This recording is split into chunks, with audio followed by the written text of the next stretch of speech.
one of the most powerful couples in politics for the last few decades, the Clintons' continued political influence has not been without complication. I believe this country is clearly in decline.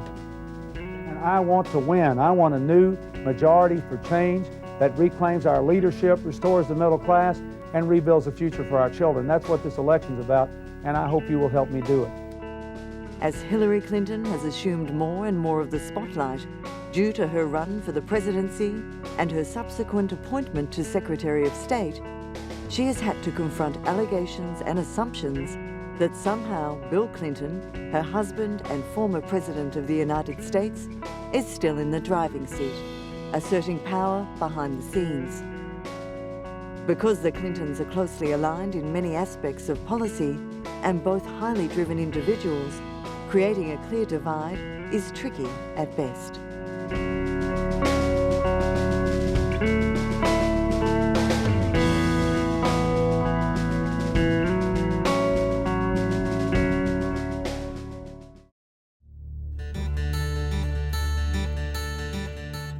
Born in Hope, Arkansas on August 19, 1946, Clinton never knew his natural father. He had been killed in a car accident 3 months before his birth. In 1950, his mother married a car salesman who turned out to be a violent alcoholic that sometimes physically abused her. Although he assumed the use of his stepfather's surname, it was not until Billy, as he was known then, turned 14 that he formally adopted the surname Clinton as a gesture towards his stepfather. While he was a senior in high school, Clinton travelled to Washington, D.C. as part of Boys Nation, a special youth leadership conference. The group was invited to the White House, where young Clinton shook hands with President John F. Kennedy, an event that became one of the most memorable of his youth and which sparked an early interest in entering politics. Upon graduation, he won a Rhodes Scholarship to University College, Oxford, where he studied philosophy, politics, and economics. After Oxford, Clinton attended Yale Law School, where he earned a Juris Doctor degree. It was here in the Yale Library in 1971 where he met fellow law student Hillary Rodham, who was a year ahead of him. After only about 1 month, Clinton proposed to Rodham and postponed his plans to be a coordinator for the McGovern campaign for the 1972 United States presidential election in order to move in with her in California. They later married on October the 11th, 1975, and their only child, Chelsea, was born on February 27, 1980.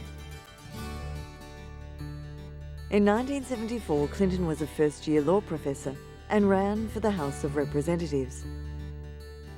He was defeated but remained undaunted and ran for Attorney General of Arkansas unopposed in 1976.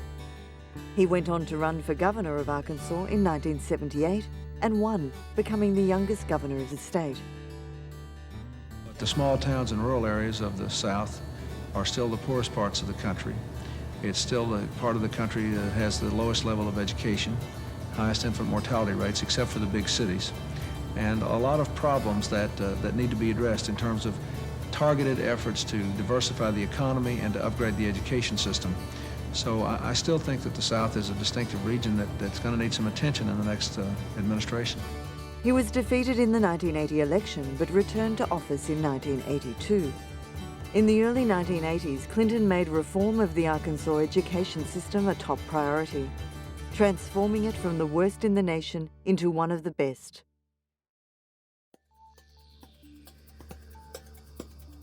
During the aftermath of the Gulf War, President Bush's approval ratings were extremely high. During one point after the successful performance by US forces in Kuwait, President Bush's approval ratings were 89%. As a result, several high-profile candidates refused to seek the Democratic nomination for president. The Democrats lacked a high-profile, viable candidate to face an incumbent Republican president.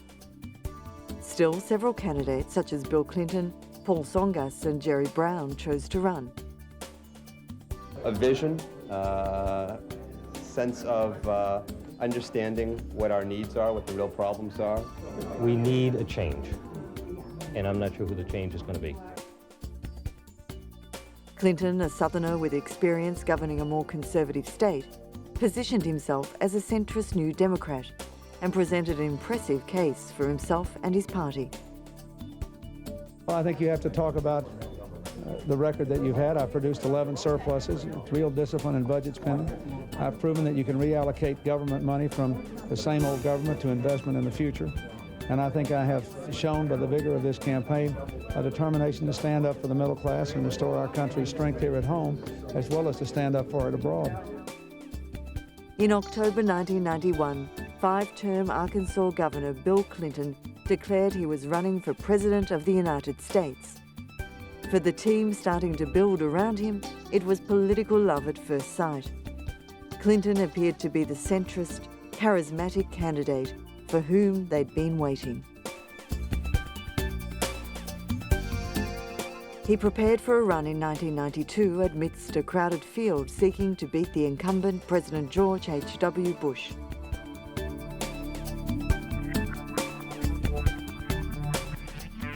In the 12 years of Ronald Reagan and George Bush, no state rose so high nor fell so far. It was a story of credit and debt, of expansion and overextension, followed by bankruptcy. People had lost their jobs and increasingly their homes.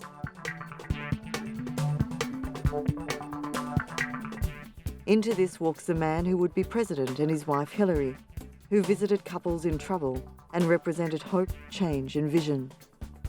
Well, the truth is, this country is in trouble. We're in a recession that came to New Hampshire, signed, sealed, and delivered by the policies of the Bush administration. Governor of Arkansas Bill Clinton was selected as the nominee through a series of primary elections and caucuses, culminating in the 1992 Democratic National Convention held from July 13 to July 16, 1992 in New York City. People are beginning to believe in the possibility of change again. During the 92 Democratic Convention, the convention hall was plagued by the fact that independent candidate Ross Perot was tied with or beating Clinton in opinion research polls. This caused a moderate turn of events at the convention to win back Perot voters from the Perot campaign. This led to the selection of such speakers such as Representative Barbara Jordan from Texas to deliver a bipartisan keynote address to the convention delegates. Also speaking was the vice presidential nominee, Al Gore, who appealed to the centre as he was, at the time, a Southern moderate Democrat from Tennessee. However, on the last day the convention convened on July 16, 1992, Ross Perot dropped out of the presidential race and left a gap for both Bush and Clinton to scramble for newly undecided voters. Now that we have changed the world, it's time to change America.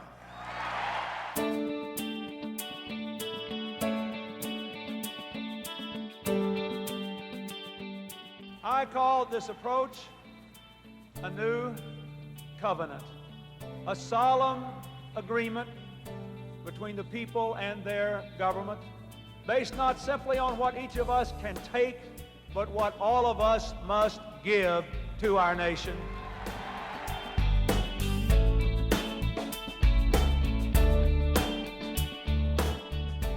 Perhaps the thing that bothers me most is how he derides and degrades the American tradition of seeing and seeking a better future. He mocks it as the vision thing. But just remember what the scripture says. Where there is no vision, the people perish. Clinton chose Tennessee Senator and former 1988 presidential candidate Al Gore to be his running mate. Choosing Gore, who is from Clinton's neighbouring state of Tennessee, went against the popular strategy of balancing a southern candidate with a northern partner. Gore did serve to balance the ticket in other ways, as he was perceived as strong on family values and environmental issues. Clinton and Gore began a bus tour around the United States shortly thereafter, while the Bush Quayle campaign began to criticise Clinton's character, highlighting accusations of infidelity and draft dodging.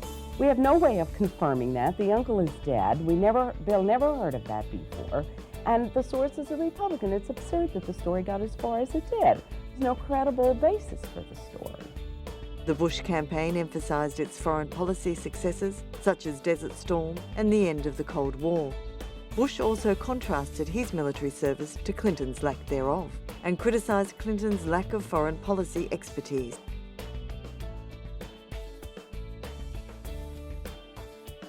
However, as the economy was the main issue, Bush's campaign floundered across the nation, even in strongly Republican areas, and Clinton maintained leads with over 50% of the vote nationwide consistently. The campaign continued with a lopsided lead for Clinton through September, until Ross Perot decided to re-enter the race. I like the fact that he offers hope and promise for the future. This is the first time since 1968 that I've been involved in a presidential candidacy. I think he'll make a great president. I think he's fully qualified. I like what he did with the state of Arkansas, and I think he can lead our country back to prosperity. I think Clinton has shown us what very few candidates have, and that is that he understands what human brokenness is about, and he showed honesty and perseverance in the face of that. And I think that's a wonderful invitation to us all. Initially, Perot's return saw the Texas billionaire's numbers stay low, until he was given the opportunity to participate in a trio of unprecedented three-man debates. The race narrowed as Perot's numbers significantly improved as Clinton's numbers declined, while Bush's numbers remained more or less the same from earlier in the race as Perot and Bush began to hammer at Clinton on character issues once again. They have had the White House so long that they've run out of energy, run out of ideas, run out of direction, and they ought to be run out of town, and with your help we can. This is not a matter of party, it's a matter of people and the country and the future of America. We've got to change this country. A government that's fair to everybody, not just the privileged few. A government that brings us together instead of dividing us. A government that faces our problems and tells the people the truth instead of denying them until election time and then trying to throw money at them at the last minute. I tell you, we can do better than that.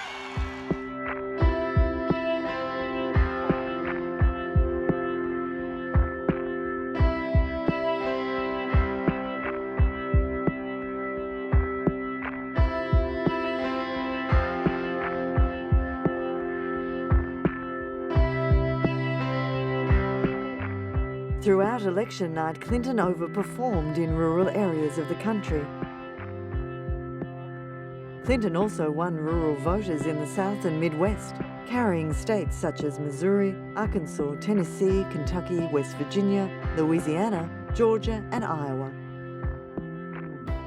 Clinton's charisma, combined with an impressive campaign staff, resulted in victory.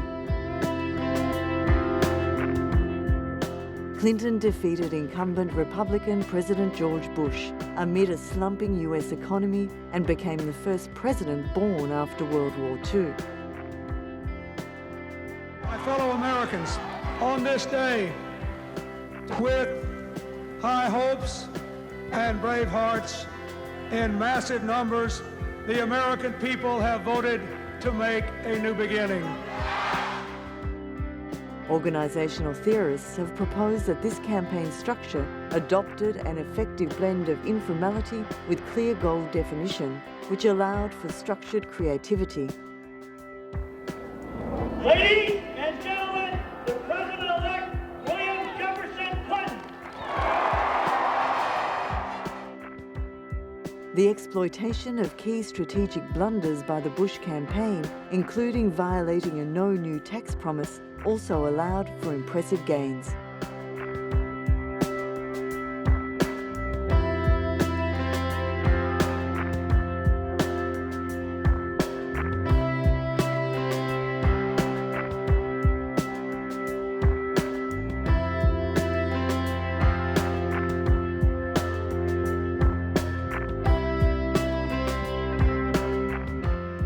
(1993) saw the start of America's first Democratic presidency in a dozen years. In his first address to the nation on February the 15th, 1993, Clinton announced his intention to raise taxes to cap the budget deficit. This week, Congress will cast a crucial vote on my plan for economic recovery. In a comprehensive economic plan, there are always places for give and take. But from the first day to this day, I have stood firm on certain ideas and ideals that are at the heart of this plan. Tonight, I can report to you that every one of those principles is contained in the final version of the plan. First, the largest deficit reduction in history, nearly $500 billion, with more spending cuts than tax increases. Rather than the games and gimmicks of the past, this plan has 200 specific spending cuts, and it reduces government spending by more than $250 billion. We cut more than 100,000 positions from the federal payroll by attrition. We freeze discretionary spending for 5 years. We limit pay increases for federal employees. On February the 17th, in a nationally televised address to a joint session of Congress, Clinton unveiled his economic plan. Members of the House and the Senate, distinguished Americans here as visitors in this chamber, as am I, it is nice to have a fresh excuse for giving a long speech. When presidents speak to Congress and the nation from this podium, typically they comment on the full range and challenges and opportunities that face the United States. But this is not an ordinary time, and for all the many tasks that require our attention, I believe tonight one calls on us to focus, to unite, and to act, and that is our economy. For more than anything else, our task tonight as Americans is to make our economy thrive again. Let me begin by saying that it has been too long, at least 3 decades, since a president has come and challenged Americans to join him on a great national journey, not merely to consume the bounty of today, but to invest for a much greater one tomorrow.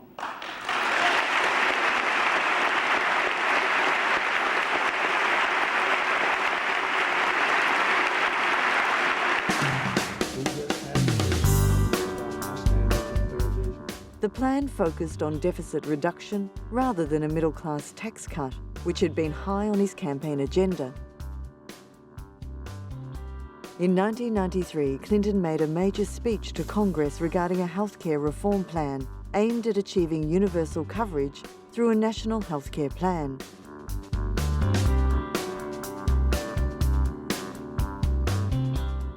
This was one of the most prominent items on Clinton's legislative agenda and resulted from a task force headed by Hillary Clinton.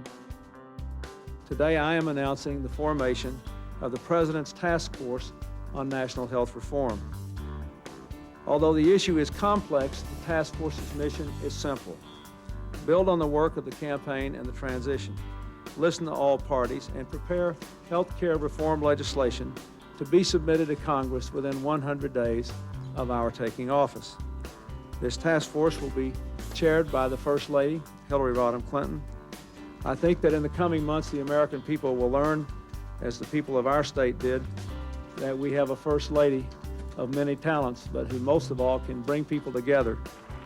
Though at first well received in political circles, it was eventually doomed by well-organised opposition from conservatives, the American Medical Association, and the health insurance industry.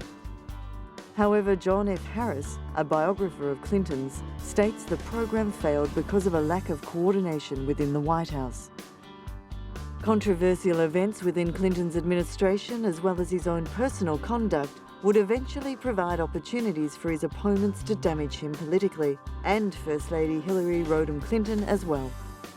Personal tragedy for the Clintons occurred as Vince Foster, Deputy White House counsel and lifelong friend of the president, was found shot dead in a park just outside Washington from an apparent suicide. Huge controversy erupted 5 months later when it was revealed that federal investigators had been denied access to Foster's White House office, but that Clinton aides had entered the office within hours of Foster's death. Speculation arose in the media that documents related to the Whitewater Development Corporation might have been removed. A month before his death, Foster had filed 3 years of delinquent Whitewater corporate tax returns.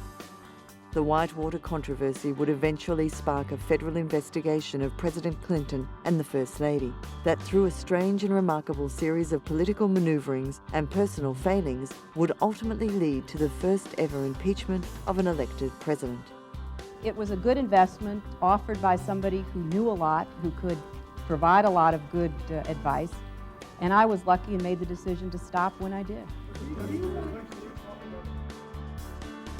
Clinton was likewise deeply involved in the Middle East peace process to negotiate peace agreements between Israel and the Palestinians, as well as with the Arab governments of Jordan, Syria and Lebanon. Clinton personally arranged for the peace accord to be signed at the White House on September 13, 1993. The agreement allowed a limited Palestinian self-rule in the Israeli-occupied West Bank and Gaza Strip. Mr. President, thank you, thank you, thank you. In July 1994, Clinton helped coordinate a historic compromise between longtime enemies, Israel and Jordan, to end their state of war. With this agreement between Jordan's King Hussein and Israel's Rabin, Jordan became only the second Arab state after Egypt to normalize relations with Israel. In the 1996 presidential election, Clinton was re-elected, receiving 49.2% of the popular vote over Republican Bob Dole and Reform candidate Ross Perot, becoming the first Democratic incumbent since Lyndon Johnson to be elected to a second term and the first Democrat since Franklin Roosevelt to be elected president more than once. In 1997, Clinton finally had a chance to sign a major healthcare bill into law.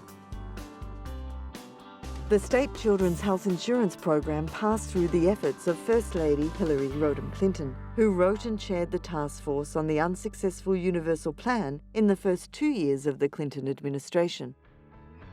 Throughout 1998, there was a controversy over Clinton's relationship with a young White House intern, Monica Lewinsky. I want you to listen to me. I'm going to say this again. I did not have sexual relations with that woman, Miss Lewinsky. However, after it was revealed that investigators had obtained a semen-stained dress as well as testimony from Lewinsky, Clinton changed tactics and admitted that an improper relationship with Lewinsky had taken place. Indeed, I did have a relationship with Miss Lewinsky that was not appropriate. In fact, it was wrong. It constituted a critical lapse in judgment and a personal failure on my part for which I am solely and completely responsible. Faced with overwhelming evidence, he apologized to the nation, agreed to pay a court fine, settled his sexual harassment lawsuit with Paula Jones, was temporarily disbarred for a period of 5 years from practicing law. He was not tried for perjury in a court. However, he did admit to testifying falsely in a carefully worded statement as part of a deal to avoid indictment for perjury. I don't think there is a fancy way to say that I have sinned. It is important to me that everybody who has been hurt know that the sorrow I feel is genuine. First and most important, my family. Also, my friends, my staff, my cabinet, Monica Lewinsky and her family. Clinton was the first two-term Democratic president since Franklin Roosevelt. In a period of increasingly divided politics, Clinton moved his policies more to the center to appeal to mainstream America. Despite being impeached, he remained a very popular president.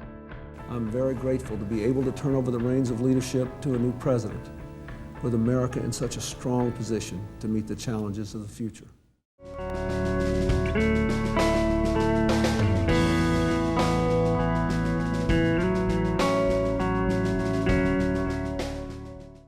It's my greatest privilege to introduce to you the First Lady, Hillary Rodham Clinton.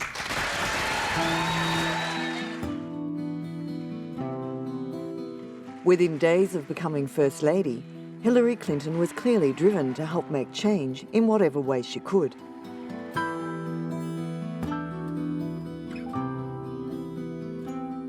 She was quickly named by her husband to head the President's task force on healthcare reform, overseeing research and numerous committees composed of medical and insurance professionals. Clinton has said that her proudest accomplishment as First Lady was her involvement in pushing the Adoption and Safe Families Act of 1997, which altered and streamlined the federal regulations regarding foster care and adoption of handicapped children. Material wealth.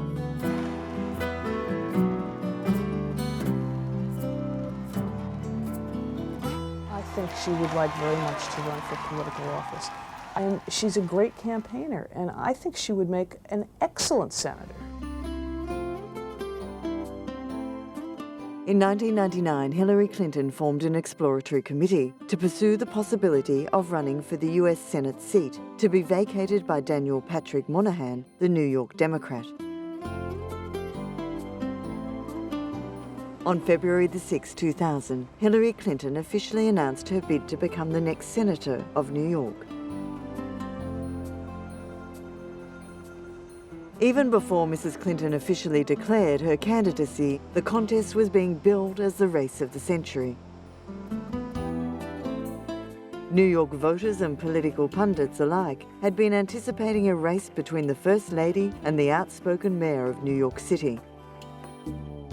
I think she has some new ideas, and I think that it would be refreshing to have somebody with some new ideas in the Senate in New York. If it's Rudy Giuliani and Hillary, it's going to be the most fun campaign.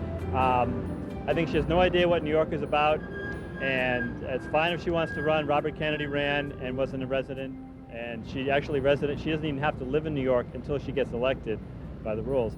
I think she's going to get eaten alive. She hates the media, and I think it's a big mistake, and it's going to be a lot of fun to watch, but they're going to chew her up and spit her out. The traditional narrative of the 2000 Senate race, the first time Hillary Clinton and Rudy Giuliani faced each other in an election, is that Giuliani was forced to drop out of the race in May because of the sudden emergence of personal issues. But in reality, Rudy Giuliani was already losing. Hillary Clinton's relentless ground game had slowly eaten away at his lead, but Rudy had done the bulk of the damage himself. In early 2000, polls showed Rudy beating Hillary. Then Hillary began her long march through the snow, and Rudy reminded New York voters again and again what an abrasive figure he could be. The more he made Clinton appear to be a victim and himself a bully, the better Clinton fared.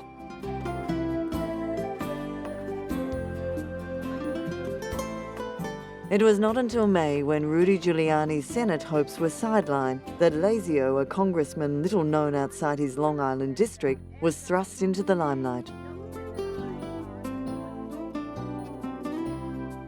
Lazio, unsurprisingly, began to campaign exactly as Giuliani had back when he was seen as the inevitable victor. Once again, the GOP's Senate candidate made Hillary the issue. Twice in one race, a Republican candidate's attacks on Hillary had proved no net benefit.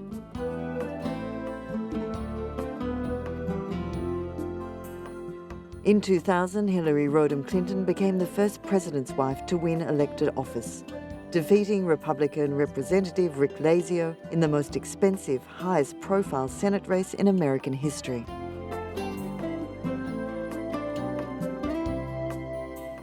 As an advocate for her state, Senator Clinton led a bipartisan effort to bring broadband access to rural communities, co-sponsored the 21st Century Nanotechnology Research and Development Act, included language in the energy bill to provide tax-exempt bonding authority for environmentally conscious construction projects, and introduced an amendment calling for funding of new job creation to repair, renovate and modernise public schools.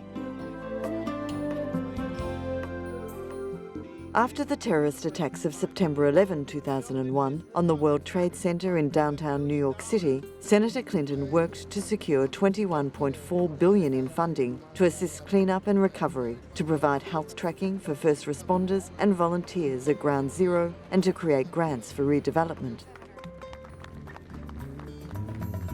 This is a call to action. I've spoken with the White House at length, encouraging them to put into the president's budget money to continue the treatment program that has now started. Without the president's budget commitment, the program that is treating many of these victims will end. I believe this is a moral responsibility of our nation. We owe it to these responders, the residents and others who were sickened because of the attack on our country. Yes, I'm very pleased with how Hillary Clinton has taken care of New York politics and taken care of the people that are involved here in New York City. And she really cares about the people at the site, especially all of the health problems that have come about. And I think she'd very much like to take care of that. And she'd be a good candidate for a presidential election coming up. On the 20th of January 2007, 2 years to the day before the next presidential inauguration, Senator Clinton filed with the Federal Elections Commission to declare her formation of an exploratory presidential campaign committee. 9 months later, she formally declared her candidacy for the US presidency. This was unprecedented. Clinton proved to be the first woman in history who occupied a position of elective national office as a member of a national party to enter and remain in a presidential primary race to the end of the season.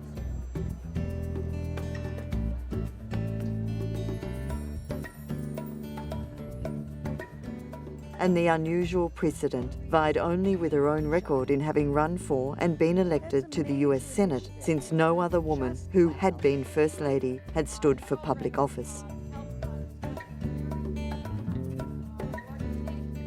It was a thorough review for me about the problems that we confront in the country, the particular strengths and talents that I would bring both to the race and to the White House.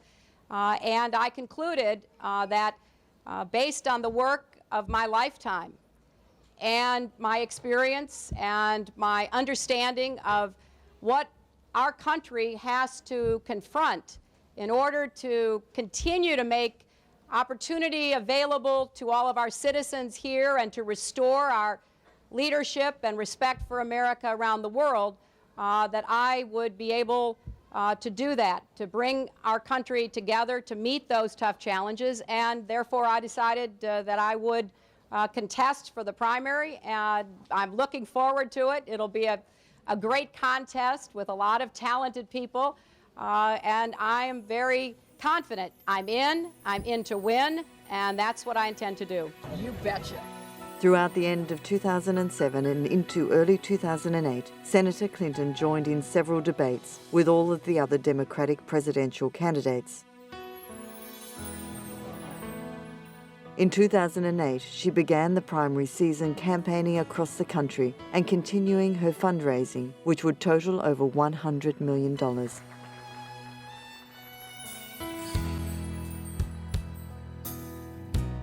Despite her many political achievements as First Lady, it proved difficult to emphasise them since she had done so in a position that was neither official nor elective. Among the states she won in the primaries were New Hampshire, California, New York, Texas, Pennsylvania, Ohio, North Carolina, and Indiana. Although she had been predicted through 2007 as the favoured candidate and likely nominee of her party, she found her Senate colleague Barack Obama, who represented her own native state of Illinois, to be a formidable challenger. We can do better than that. That's not a Democratic agenda or a Republican agenda. That's an American agenda. By early December 2007, the race between Clinton and Obama had tightened up, especially in the early caucus and primary states of Iowa, New Hampshire, and South Carolina. With real voting less than a month away, Obama was now ahead in some Iowa polls and had brought in ultra-popular television host Oprah Winfrey to conduct joint campaign rallies in 3 states before large crowds. South Carolina, I do believe he's the one to bring us the audacity of hope. Barack Obama! Partly in counter of the latter, Clinton brought into Iowa her daughter, Chelsea, and a very rare campaign appearance from her 88-year-old mother, Dorothy Rodham.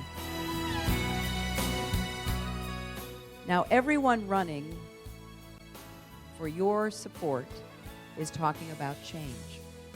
Some people think you bring about change by demanding it, and some people think you bring about change by hoping for it. I think you make change by working really, really hard for it every single day. I'm not asking you to take me on faith. I'm not asking you to take a leap of faith. I'm asking you to look at the evidence, to look at the record. Well, you know, I am not running for president to put Band-Aids on our problems. I am running for president to try to solve them. We are problem-solving people. We know how to do this. We're not acting like it anymore. I will work my heart out every day to make the changes that America deserves to have. And I will be ready on day one to assume the responsibilities that we, starting tomorrow, will pass on to the next president. So please, put on your coats, warm up the car, call your friends, pick up a buddy, come out to caucus tomorrow night, and together we will make history. Thank you all so much, and God bless you.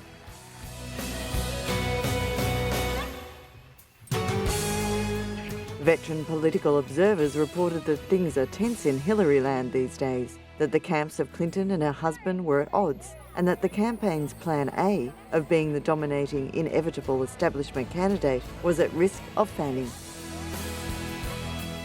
And one thing you know about me is that after 16 years of taking all their incoming fire, I am still here, much to their dismay.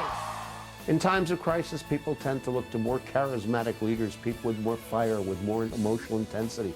What you see is a Hillary Clinton who's a pretty good politician, but a Barack Obama who's become a rock star. Although Clinton was the 25th woman to run for US president, she was the first female candidate to have held a highly probable chance of winning the nomination of a major party and the presidential election. Maggie Thatcher, Golda Meir, Indira Gandhi, a lot of other countries have had women, so we're a little lagging behind here, I would say. Following Clinton's choked-up moment in New Hampshire and surprise victory there the following day, discussion of gender's role in the campaign moved front and centre. Women following the campaign recalled a series of criticisms of Clinton, such as the pitch of her voice, a debate moderator's question of whether she was likeable, and Obama's reply that she was likeable enough, felt by some to be condescending, and hecklers' demands that she iron their shirt as motivations for re-examining who they would support in the contest.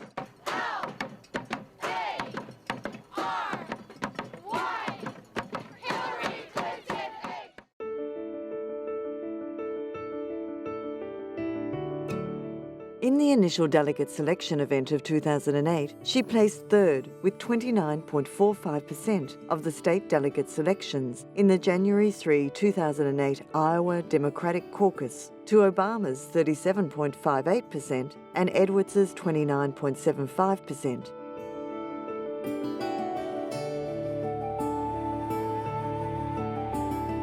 Hello, Iowa! Oh, thank you all so much. In terms of the actual number of delegates that would later be selected to the National Convention, the difference between the top three candidates was minor, with Clinton possibly ahead of Edwards. Nevertheless, in terms of damaging her image as the inevitable leader in the race and giving Obama considerable momentum, this was a major blow to Clinton's campaign.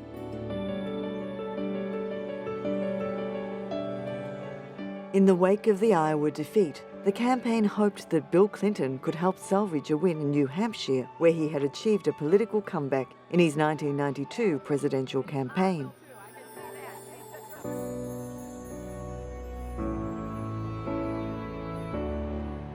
As he had in Iowa, the former president campaigned intensively, but his New Hampshire appearances failed to draw large or enthusiastic crowds. On the day before the primary, press reports indicated that Hillary Clinton's advisors were pessimistic about the immediate future, thinking it was unlikely she would be able to win either New Hampshire or South Carolina. We know what we need is someone ready on day one. I know we're ready. Thank you all, and God bless you. Issues of race came to the forefront as campaigning began for the January 26 South Carolina primary, the first to feature large African American participation in the Democratic electorate.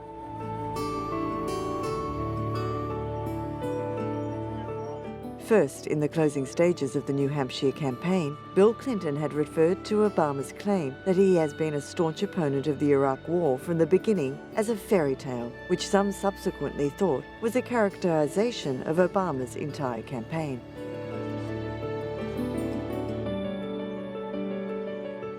After South Carolina, the Clinton campaign sought to find a gentler role for Bill Clinton, whose actions during the South Carolina campaign were suspected of having polarized the Democratic electorate and harming Hillary Clinton's standing among women. In addition to having contributed to Ted Kennedy's decision to endorse Obama. It's time again for a new generation of leadership. It is time now for Barack Obama. On the 3rd of June 2008, Senator Obama won the necessary number of delegate pledges. Hillary Clinton suspended her campaign several days later and delivered a stirring concession speech in Washington, D.C. to her supporters, emphasizing that she was not interested in having a cult personality following, but in her party achieving dramatic change in the executive branch. But stood right back up. This one is for you. She addressed the National Democratic Convention and endorsed the candidacy of Obama. The way to continue our fight now, to accomplish the goals for which we stand, is to take our energy, our passion, our strength, and do all we can to help elect Barack Obama, the next president of the United States. I endorse him and throw my full support behind him.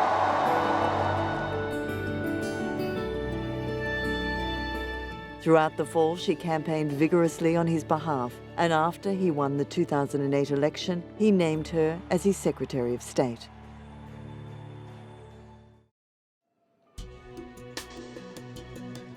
In January of 2009, Hillary Clinton became the 67th Secretary of State, the third woman and the only former First Lady to serve in this capacity.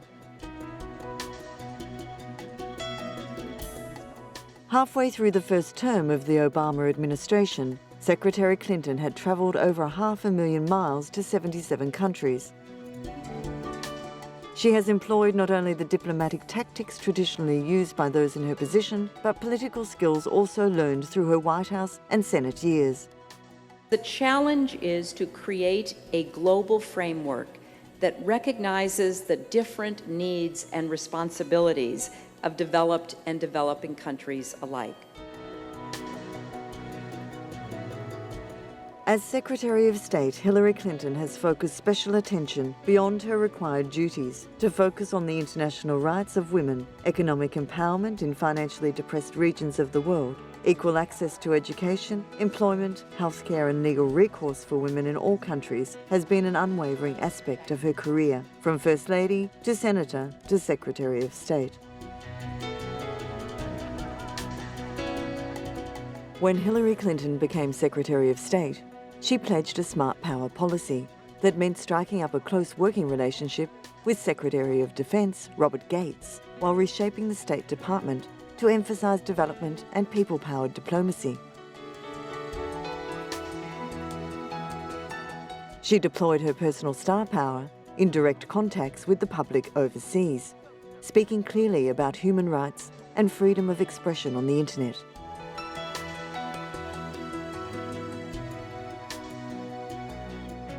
She's been tough too. When China was over-assertive about the South China Sea, she rallied other nations. When Libya's Gaddafi threatened to massacre civilians in Benghazi, she was key in building support in the UN for the multilateral military action that is helping to protect those civilians.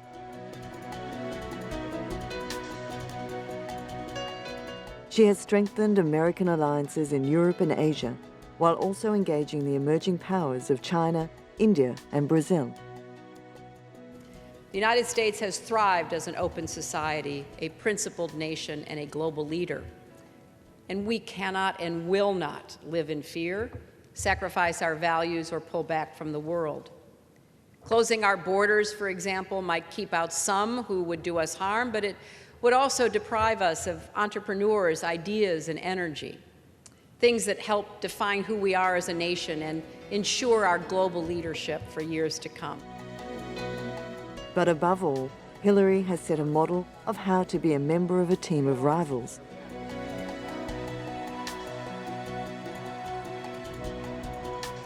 Unlike in many administrations that have suffered from friction between state, defense, and the White House, Barack Obama's strongest rival in 2008 has become one of the most effective and loyal supporters in an administration that has been notably cohesive on foreign policy.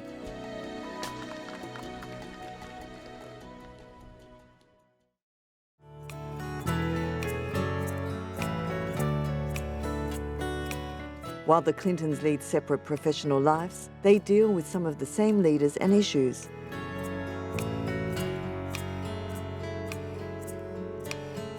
The William J. Clinton Foundation works in more than 40 countries on health, climate change, and economic development, often collaborating with governments.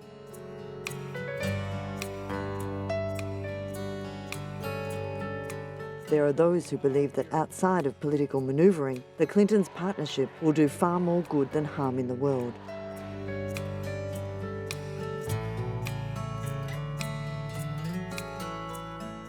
If Bill Clinton has influenced his wife's foreign policy interests, she has also most certainly guided his.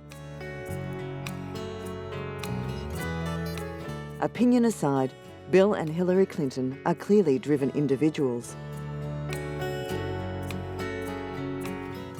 Teamed together, they are formidable and one of the world's great power couples.